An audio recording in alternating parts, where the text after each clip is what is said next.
limits, man. You got limits, man. Okay, calm down. Hello and welcome to the Katie Halper Show. We are so excited to be with you. We are bringing you a special daytime live stream of the Katie Halper Show. So excited that I had a window open. Guys, that's my signature. That's my signature opening. But we are so excited to be joined by Briahna Joy Gray. She's a journalist, the host of the Bad Faith podcast. She's also a host at Rising on the Hill. And she is the former press secretary for Bernie Sanders. Apologies on my part for being late, but I think it's worth it. And thank you, Brad, for helping set this up. And thank you so much, Briahna Joy Gray, for joining us. Yeah, I had to take some responsibility for your being late as well, because you also just very graciously submitted to an interview on Bad Faith podcast that'll be out Monday. So yes, you have that to look forward to. Yes, you have that to look forward to, and. What's better than having two Katie and Brie appearances, or two Brie and Katie appearances within the same few days? So you're welcome, world. Just a few announcements. Make sure that you like this stream. That's a way that you can fight back at the corporate overlords who try to determine what we watch. Also, make sure you subscribe to this show. A lot of people have been unsubscribed, so make sure you subscribe. You hit subscribe, and then you press the bell. And if you can, make sure that you're Patreon supporters, patreon.com/The Katie Halper Show, where we give you all sorts of great extra content. And in fact, for this show, if you're here now live, you're in luck, because you're going to get to see the whole show for free. If you miss this live and you're watching it later on, enjoy the ample conversation that you see for free. And then to see the full chat, go to patreon.com/The Katie Halper Show. Again, that's patreon.com/The Katie Halper Show. See, someone just wrote, I just realized I was unsubbed a couple days ago. What gives? Terrible. Awful. Absolutely awful. Good. Here's a good comment. Katie and Brie 2024. Lol. I actually would appreciate that comment without the lol. I think that would be better. Maybe we're not old enough. Try harder. All right, we're not old enough. We need a couple more years. Brian Frederick writes, Cenk is a union-busting, Russiagate capitalist. What makes him the arbiter of who is on the left? Well, actually, that's an interesting question. We're going to get to that. Brie, I thought we could just talk about what happened recently. You were the subject of a Cenk Uygur tirade interview, I should say, on Mediaite, where he determined that you were not a true leftist. Do you want to set up for us what he was responding to in particular? Yeah, I mean, in all fairness, I listened to the longer clip that Case Study put up. And if you're not already following Case Study QB, he's an invaluable resource to those of us on the left for clipping mostly mainstream cable media clips, but also stuff like this that is of interest to the left. And in the longer interview, the person interviewing him from Mediaite asked some very leading questions that have built into them a characterization of things that I said that is inaccurate. And it seems as though Cenk responded taking that framing at face value and used that framing to characterize me and some others as not genuine leftists. And, it was frustrating, and people were all abuzz about it. Right. And it seems like this was in response in particular to a radar that you did on Rising about Tucker Carlson and replacement theory. So first, the radar that just won't die. It's the radar that just won't die. First, let's play. Let's actually listen then to QB's longer clip, and then we can do a deeper dive where we listen to more of the podcast that was on Mediaite. Sure. So, Brad, I just texted it to you, but I also have it open so I can easily play it. So you want me to do that? Just give me a thumbs up. Okay, cool. And here we go.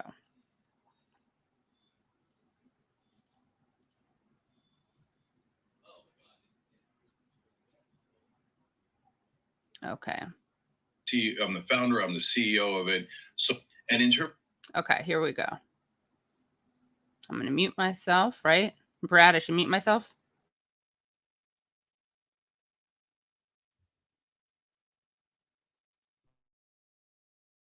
and they've always been the most popular.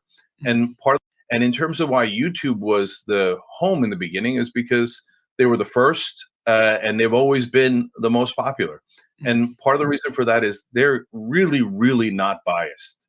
They will not put a thumb on the scale for anyone. Okay. And I've seen other platforms do it. It's very frustrating. And YouTube won't do it. They really let the audience decide. And that's why it's probably the largest one out there now. There have been, at least from the left, there have been criticisms of the way YouTube works and the shows that are popular on YouTube, from Steven Crowder's show to Joe Rogan. What do you make of criticisms of those platforms allow for independent media that perhaps doesn't have the guardrails that traditional media does? Yeah, so there's two different questions in there. One is about the algorithm, one is about the guardrails. On the algorithms, I'm a businessman. I run the TYT network. I'm the founder. I'm the CEO of it. So I understand the business dynamics behind the algorithm decisions that all the platforms make. And overall, I'd say get off their ass. Algorithms are super hard.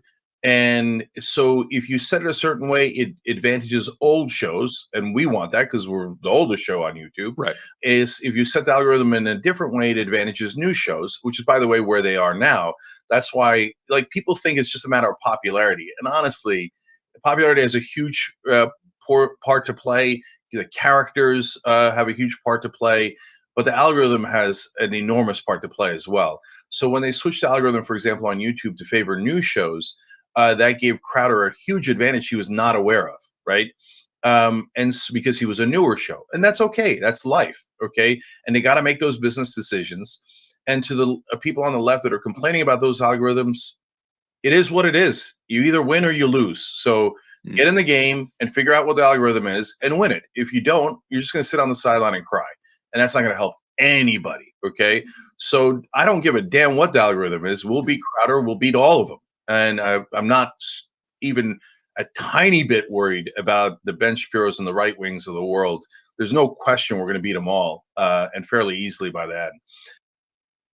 Okay, so that was an algorithm-based discussion, but we also have the discussion that's more. Are we going to respond to that? Yeah, sure. Yes, please respond. Please yeah, I wasn't aware. Maybe you are, Katie, of the preference for older shows versus newer shows being in the algorithmic switch. My understanding was that there was an algorithmic change to have a bias toward vetted media shows, like mainstream shows. And that's why people were complaining. Yeah. I don't know, the idea that new shows can kind of hop on YouTube and have a boost, that doesn't gel with my experience. And I also think that some of the concern is, the stories that we heard from Ari Robinhoft in his new book about the Bernie campaign. We talked about sitting down with Facebook and Facebook being very explicit about how it's changed these algorithms in ways that are destructive to content creator, politicians like Bernie Sanders, who had previously had a very popular Facebook platform. And they basically said to him, well, let us run your platform. Let us decide what content you put up, and that'll help you. I mean, I've heard those kinds of stories that should be concerning to anyone in the interest of democracy, that these platforms are basically aspiring to control the output of elected officials and things like that. I've also heard people complain about events like what happened at the Hill about a month ago, where because they ran raw footage of a Donald Trump rally, and in the context of that footage, Donald Trump did some big lie stuff, the whole of the Hill was taken down for a week, and that the Hill can no longer run raw content the way it used to do, like C-SPAN, of just things happening in the world, because they are now, responsible for anything that gets said by, again, elected officials or other people of public interest in the context of those videos. Everything has to be contextualized. And I'm not sure that is useful for the world, or does anything to really stop disinformation. All it does is prevent people from seeing primary source material, and it really affected their clicks and what what people watch most on their show. So those are the kind of complaints I've heard, and it does feel a little dismissive to people who are raising concerns about the algorithm to pretend that it's just kind of, or to suggest, I don't mean to say pretend, that sounds like I'm assuming he's operating in bad faith, but to suggest that it's an old versus new phenomenon. Right. I agree. And I think that it's weird. At first I was like, wait, what is he's not really saying this, that YouTube doesn't put its thumb on the scale. I mean, part of the reason that we don't know what YouTube does is because it lacks so much transparency. Yeah. So, I mean, I think he probably hasn't faced any problems with the Young Turks, but the fact that there is kind of behind closed doors decision, there's no transparency, there's no accountability. There are things that I just posted a video last night of Pete Buttigieg talking about baby formula. There was no single curse in it. It was a clip of an interview I did with Branko Marcetic, who is a very kind of like respectful, civil, straightforward, wholesome Jacobin reporter.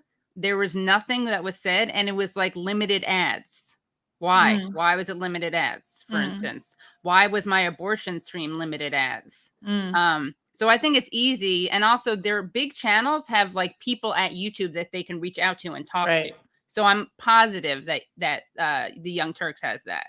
Yeah. I mean, even although I will say the Hill has that, and it didn't keep them from getting their whole channel taken down for a week. Right. But imagine how much worse it probably would be for the Hill without having that contact. So that's another way that it puts its thumbs on the scale. That's a big channel. That's a question of having a big channel. I guess maybe if you believe in kind of like free market capitalism, but I also think that that's pretty unfair, and that's not very fair and balanced. And that's obviously going to make a huge difference. So, yeah. Okay. So yeah, I was surprised actually to hear anyone. I kind of thought YouTube was like famously bad on this issue. So and also I mean I have been hearing, and I'm not looking at Young Turks's metrics or anything, analytics, but my understanding was that they were suffering from these changes as well, and that they have had dips in subscribers and not as many views, and certainly not as many live views as certain other channels. And so I was also surprised to hear him have that attitude, because my understanding was that it was negatively affecting his own channel. Yeah, I wonder why he's saying that then. Weird. Interesting. We're gonna have to do another deep dive into this. But Brad, can we play a larger clip of that from that podcast? Because again, this kind of viral clip of Cenk Uygur.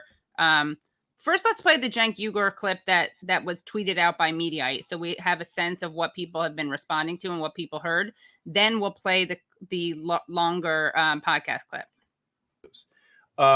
In terms of the right wing, the mainstream media is disgusting in how they shut out progressives. In terms of the right wing, no. Briahna Joy Gray, unfortunately, is one of the people that are in the fake left. And so this has become a whole niche part of the industry. So Jimmy Dore, Glenn Greenwald, Briahna Joy Gray, and a couple of others in there that are, to be fair to Dave Rubin, he started this whole thing. The fake left saying, oh, well, it's just, I'm a classical liberal. I'm a progressive, but it turns out the right wing's right about everything. Okay, so that's the shtick that they do, and they go on Tucker's show, and they dance for him, and so it's disgusting. They're not the real left, and here's how you can tell: they never disagree with Tucker.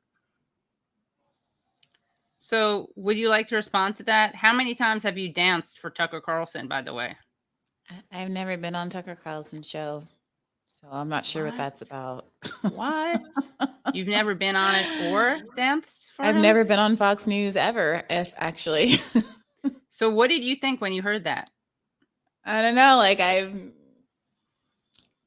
not sure. Look, this is not the first time. Well, my first instinct was, that meme from Real Housewives of Atlanta where Nene's like, why am I in this? Yeah.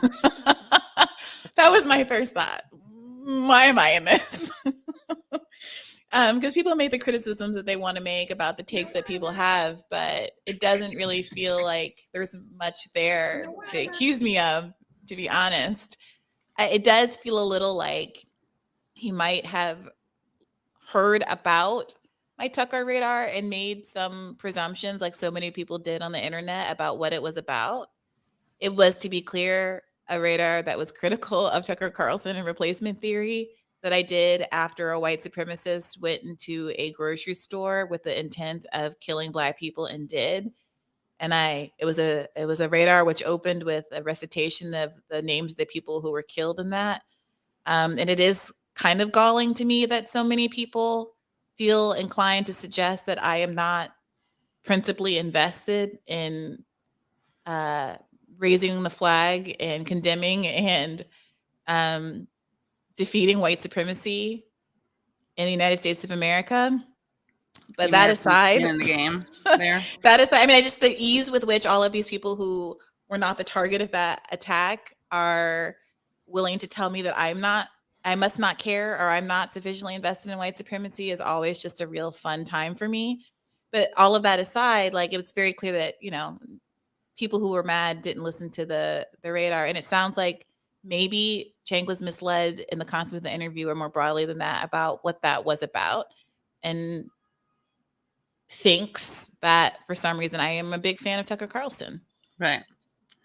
I don't know. I really don't know how to do that. If you're watching this live, if you've got this whole thing, you're so lucky you could see the whole thing for free. If you're watching this later to hear the rest of this chat with Briahna Joy Gray, and believe me, you guys want to see it or hear it, go to patreon.com/The Katie Halper Show. Again, that's patreon.com/The Katie Halper Show. Patreon.com/The Katie Halper Show.